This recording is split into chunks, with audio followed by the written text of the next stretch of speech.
Hi YouTubers, welcome to another episode of All Things Triumph Tiger Explorer 1200. Today this is our second diagnostics video and the topic is fuel pump. How can you test to see whether the fuel pump is working properly or not? So just the first thing you have to do is put your tank up separate to the bike. I bought Triumph's special lead part number T3880123, which powers the fuel pump electrically from the bike to the tank, and I've actually separated the fuel line from the fuel injection rail as well. Now the first thing you can do is put your ignition on. We want to see a nice strong steady stream of fuel, so we'll actually use the kill switch, and we'll put the kill switch off and then on. See the nice flow of fuel there? I'll do it again. Off, on.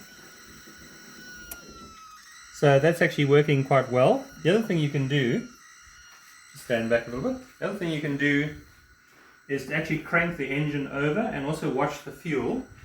So this is going to be a little bit difficult to film, but if you pull the clutch in and crank while still watching the fuel there,